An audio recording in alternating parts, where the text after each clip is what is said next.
In this video, we will deal with the derivation of Cauchy's and Selmier formula, okay, using the Lorentz dispersion formula. In the previous video, I have already derived the Lorentz dispersion formula, that is this. Okay, now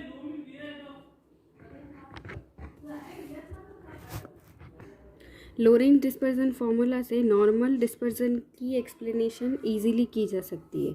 normal dispersion के लिए हम ये consider करेंगे कि omega की value omega k की value से काफ़ी डिफरेंट होना चाहिए और इस कंडीशन में ही इंसिडेंट रेडिएशन का एब्जॉर्प्शन नहीं होता है. ओके, और नॉर्मल डिस्पर्जन में एब्जॉर्प्शन बैंड्स नहीं बनते हैं, तो इसलिए ओमेगा की वैल्यू ओमेगा के से काफ़ी डिफरेंट होनी चाहिए ताकि रेजोनेंस की किसी तरह की कंडीशन क्रिएट हो ही नहीं. ओके, तो हम नॉर्मल डिस्पर्जन के लिए ये कंसीडर कर सकते हैं that omega k square minus omega square is very greater than iota omega gamma k. Okay, this gamma k is okay, where gamma k is damping coefficient. Okay, so our Lorentz dispersion formula is this. Now this formula will reduces to simply n square, that is 1 plus ne square upon m epsilon naught summation over k the fraction divide by omega k square minus omega square. Okay, because this is very greater than this factor, तो हमने ये वाला fraction जो है वो इसमें से neglect कर दिया. Fine, hence we can say that now n square is always positive because omega k is greater than omega, therefore n will always be positive. ये greater than omega k is greater than omega, इस वजह से इसकी value हमेशा positive ही आएगी. And the second thing is that omega के बढ़ने से n की वैल्यू भी क्या होगी, इंक्रीज होगी. अगर ओमेगा की वैल्यू बढ़ेगी तो इस डिनोमिनेटर में इसकी वैल्यू कम होगा, देयरफॉर रिफ्रैक्टिव इंडेक्स की वैल्यू इंक्रीज होगी. Okay, so as omega increases n also increases है, and both these things directly indicate the condition for the normal dispersion. Fine, now first of all we will derive Sellmeier's formula. Now for this derivation we would require this equation. Hence, what about the Selmier formula? Since omega is 2 pi by lambda, okay, since omega is 2 pi nu and nu is c by lambda, so omega would be 2 pi by lambda into c and omega k would be 2 pi c by lambda k. Substituting omega and omega k in equation number 1, we would get, इसमें अपने को value substitute करना है. We would get 1 पर any square m epsilon not summation over k the fraction divide by 2 pi c by lambda k square minus 2 pi c by lambda square. Okay, hence we would get 2 pi c square को common ले लेते हैं. we will have 1 plus any square by m epsilon naught summation over k the fraction 4 pi square c square 1 by lambda k square minus 1 upon lambda square. अब देखो इसका LCM ले लेंगे, हमें क्या मिलेगा, 1 plus n e square by m epsilon not summation over k f k lambda k square upon this 4 pi square c square बाहर ले लेंगे तो हमें मिलेगा lambda square minus lambda k का square. Okay, now okay, so we can simply write it as 1 plus summation over k a k lambda square upon lambda square minus of lambda k का square. Okay, where ak is simply n e square f k lambda k square divided by 4 pi square c square m epsilon naught. Okay, इस constant की जगह ये पूरा जो value है उसकी जगह हमने वो कांस्टेंट लगा दिया. That is a k is simply n e squared f k lambda k square upon 4 pi squared m epsilon naught c squared, है ना. Hence we have easily calculated the Sellmeier formula, that is n square equals 1 plus summation over k a k lambda square upon lambda square minus lambda k square. Fine. Now we will derive Cauchy's formula. To derive Cauchy formula, we will consider omega to be very very less than omega k. Okay. Hence, in that situation, we have n square is 1 plus summation over k. पहले तो पूरा सेलमियर का formula ही derive करना है, फिर इसी की मदद से कॉशी वाला भी आ जाएगा. इसमें हमने कंडीशन ये लिया है that omega is very very less than omega k, then obviously lambda is very very greater than lambda k. Fine. So in this condition we will take lambda common, hence we have a k lambda square और lambda square common ले लो 1 minus lambda k square by lambda square. Fine. So we have n square 1 plus summation over k a k 1 minus lambda k square by lambda square power minus 1. Okay, now using binomial we would have a k 1 plus lambda k square by lambda square and so on. Higher terms को हमने neglect कर दिया. Now multiplied we would get 1 plus summation over a k and 1 by lambda square summation over a k lambda k square.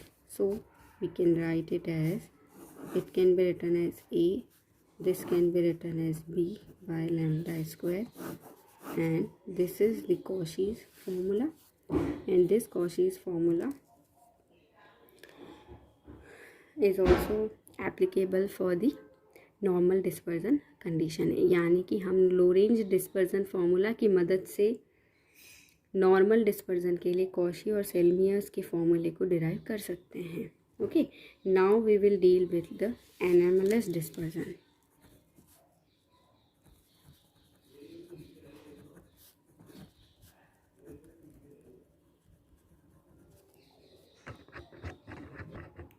Now anomalous dispersion यानी कि असामान्य विक्षेपण. anomalous dispersion कब होता है? जब इंसिडेंट वेव की फ्रिक्वेंसी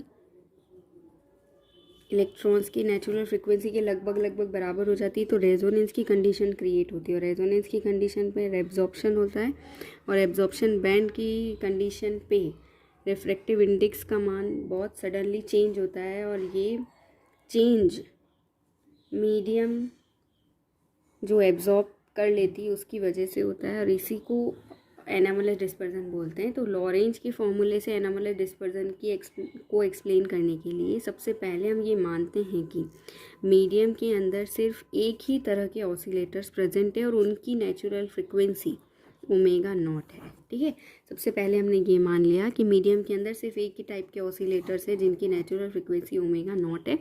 कहने का ये मतलब है हम ये मान रहे हैं कि मीडियम के अंदर जितने भी एटम्स हैं उनसे बंधे हुए इलेक्ट्रॉन्स ऑसिलेट कर रहे हैं अगर, तो उनकी फ्रिक्वेंसी ओमेगा नॉट ही है.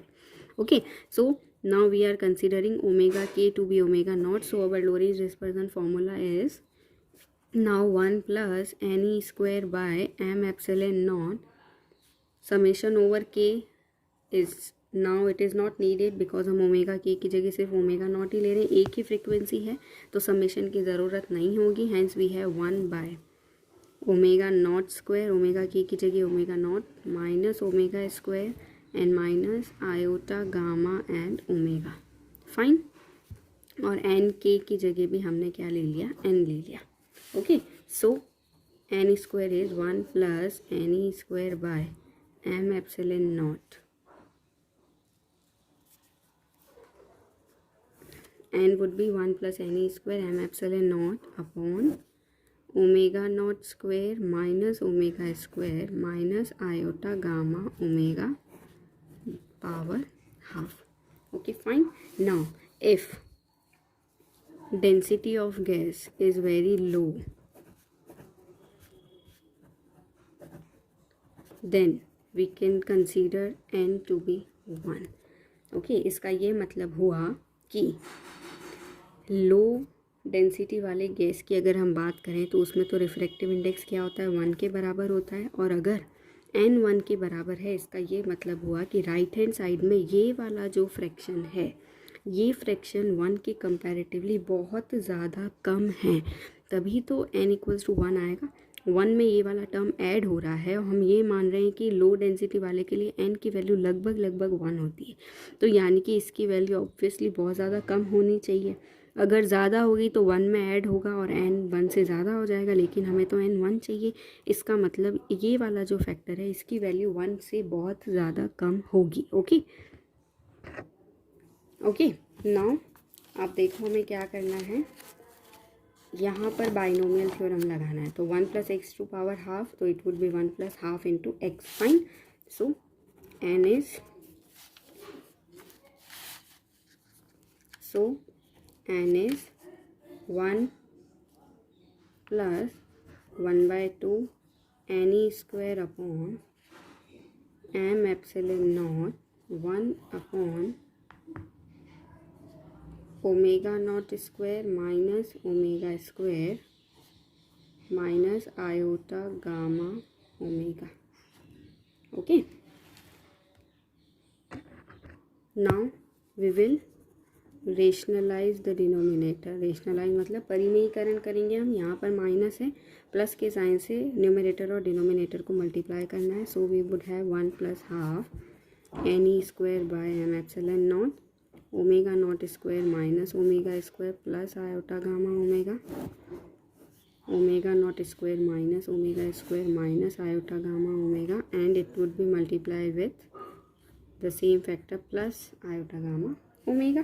Okay, so it is a minus b a plus b, that is a square minus b square, hence we have and that is 1 plus half n e square by m epsilon naught omega naught square minus omega square plus iota gamma omega divide by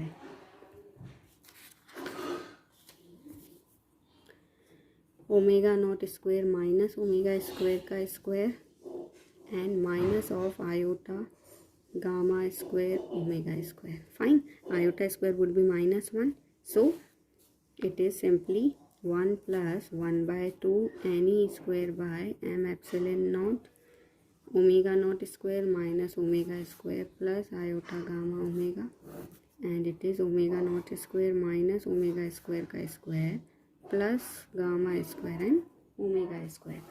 fine, अब हम क्या कर रहे हैं, real part और imaginary part को segregate करते हैं। तो what would be the real part? Real part is 1 plus 1 by 2 n e square by m epsilon not omega not square minus omega square, and denominator में omega not square minus omega squared squared plus gamma squared and omega squared. Fine, and the imaginary part is, and that is 1 that is imaginary part is simply n e square by m epsilon naught gamma omega upon omega naught square minus omega square का square plus gamma square omega square. Okay, so we have simply the refractive index, that is the complex quantity n1 plus iota n2. इसको हम n2 consider कर देते हैं imaginary part, और real part को हमने क्या कंसीडर कर लिया, n1। यानी कि जो रिफ्रैक्टिव इंडेक्स है वो कैसा है, कॉम्प्लेक्स रिफ्रैक्टिव इंडेक्स है। यानी एनामलस डिस्पर्जन की कंडीशन में रिफ्रैक्टिव इंडेक्स हमेशा कॉम्प्लेक्स होता है। Okay, now using both these equation we can correlate the variation of refractive index with the frequency, that is as shown in figure. Okay, so इस graph से हमें क्या देखने को मिल रहा है, ये जो वेरिएशन है ये n1 का वेरिएशन हुआ और ये n2 का वेरिएशन हुआ, ठीक है। तो इसमें क्या है, रियल पार्ट की कंडीशन में n1 की वैल्यू ओमेगा बढ़ने के साथ साथ पहले तो इंक्रीज होती है, यानी कि ये वाली कंडीशन नॉर्मल डिस्पर्जन को शो करता है। ओके, और जैसे जैसे ओमेगा की वैल्यू ओमेगा नॉट की तरफ आने लगती है, n1 की वैल्यू धीरे धीरे डिक्रीज होती है, and at the condition where omega is equals to omega not n1 की वैल्यू 1 हो जाती है, और n1 की वैल्यू 1 होने की कंडीशन में मैक्सिमम एब्जॉर्प्शन होने लगता है। ओमेगा की वैल्यू ओमेगा नॉट से बढ़ने पर, ओमेगा की वैल्यू ओमेगा नॉट से बढ़ने पर n1 की वैल्यू लेस देन 1 हो जाती है, और जैसे जैसे फ्रीक्वेंसी इस एब्जॉर्प्शन बैंड से दूर होती है वापस रिफ्रैक्टिव इंडेक्स की वैल्यू इंक्रीज होना स्टार्ट होती है। यानी कि यहाँ से लेकर यहाँ तक इस रेंज के बीच में रिफ्रैक्टिव इंडेक्स तेज़ी से कम होता है, that is the condition for the anomalous dispersion. Okay, और अवशोषण बैंड की विड्थ जो है वो डैम्पिंग कोफिशिएंट गामा के बराबर होती है। अब हम बात करते हैं n2 की, that is the imaginary part. Omega की वैल्यू बढ़ने के साथ में n2 की वैल्यू धीरे धीरे इंक्रीज होती है, एक मैक्सिमम वैल्यू तक पहुंचती है, that maximum values n² 2m epsilon not gamma omega not, और उसके बाद में वो वापस क्या होने लगती है, डिक्रीज होना स्टार्ट होती है। ओके, अब n2 जो है वो हमेशा एब्जॉर्प्शन को शो करता है, इसलिए हम n2 को एब्जॉर्प्शन कोफिशिएंट भी बोल सकते हैं। ओके, हेंस हमें ये जो सारे इसके को hence we have 4 to 5 consequences regarding the anomalous and the normal dispersion. Now we will write it as 1 by 1. Fine. Okay, so this was the variation of n1 with omega. This is the frequency omega naught. So what was the consequence? Number first is that real part n1 first increases, that is the condition for the normal dispersion. ये वाला जो fraction है धीरे धीरे increase हो रहा है, ये वाला सेक्शन नॉर्मल डिस्पर्जन को शो कर रहा है। Okay, the second thing is that जैसे जैसे ओमेगा की वैल्यू ओमेगा नॉट की तरफ बढ़ती है, n1 की वैल्यू तेज़ी से कम होती है, और omega equals to omega not पर n1 की वैल्यू 1 हो जाती है। Okay, so as omega approaches to omega not n1 decreases abruptly, बहुत तेज़ी से इसकी वैल्यू कम होती है, and at omega equals to omega not n1 की वैल्यू 1 हो जाती है। ओके, अब उसके बाद में क्या है, ओमेगा की वैल्यू ओमेगा नॉट से बढ़ने पर n1 की वैल्यू 1 से भी कम हो जाती है, और एब्जॉर्प्शन बैंड को क्रॉस करने के बाद में n1 की वैल्यू वापस इंक्रीज होना स्टार्ट होती है। So the third thing is that when omega is greater than omega not n1 की वैल्यू 1 से भी कम हो जाती है। ओके, और जैसे जैसे एब्जॉर्प्शन बैंड से दूर जा रहे हैं, जैसे जैसे एब्जॉर्प्शन बैंड से डिस्टेंस बढ़ेगा, n1 की वैल्यू फिर से इंक्रीज होना स्टार्ट होती है। Okay, the fourth thing is that width of absorption band is equal to the damping coefficient. Fine. So width of absorption band is equal to damping coefficient gamma. Fine. Now Now we will consider for the imaginary section, for the imaginary part. n2 की value omega बढ़ने के साथ में धीरे धीरे बढ़ता है. Omega equals to omega not आने पर मैक्सिमम हो जाता है. Maximum peak value n e square to m epsilon not gamma omega not. और उसके बाद में ओमेगा बढ़ने पर ये तेज़ी से कम होने लगता है. Okay, so n2 increases first at omega equals to omega naught. n2 is maximum and that is ne square by 2m epsilon naught gamma omega naught. और उसके बाद में ओमेगा की वैल्यू ओमेगा नॉट से बढ़ने पर n2 जो है वो अब्रप्टली डिक्रीज होने लगता है. ओके, नाउ n2 जो है वो हमेशा एब्जॉर्प्शन को शो कर रहा है, इसलिए n2 को हम एब्जॉर्प्शन कोफिशिएंट भी बोल सकते हैं. ओके, यानी कि देखो, and the very important consequence is that normal dispersion की कंडीशन में n2 की वैल्यू 0 के बराबर होती है. देखिए, जब हम नॉर्मल डिस्पर्जन में ये वाला ग्राफ कंसीडर करें तो देखो, जब नॉर्मल डिस्पर्जन हो रहा है इस पूरे ड्यूरेशन में n2 की वैल्यू लगभग 0 के बराबर ही होती है. सो नॉर्मल डिस्पर्जन की कंडीशन में n2 की वैल्यू 0 होती है, इसलिए रिफ्रैक्टिव इंडेक्स जो है वो लगभग n1 के बराबर ही मिलता है. यानी कि नॉर्मल डिस्पर्जन के लिए रिफ्रैक्टिव इंडेक्स एक रियल क्वांटिटी होती है, लेकिन एब्जॉर्प्शन बैंड की रेंज में रिफ्रैक्टिव इंडेक्स की वैल्यू कॉम्प्लेक्स क्वांटिटी होती है. Okay, thank you. So this was all about the Lorentz dispersion formula, and then using the Lorentz dispersion formula we have derived Cauchy's and Selmia's formula. The Cauchy and Selmier formula are applicable for the normal dispersion only, and for the anomalous dispersion we have a quite different concept. Okay, thank you. In the next section now we will deal with the next topic of this unit, that is all about the scattering processes. Okay, now before going to scattering process, there is another important section, that is experimental demonstration of anomalous dispersion in the gases. I will provide a PDF for this thing. Okay, thank you.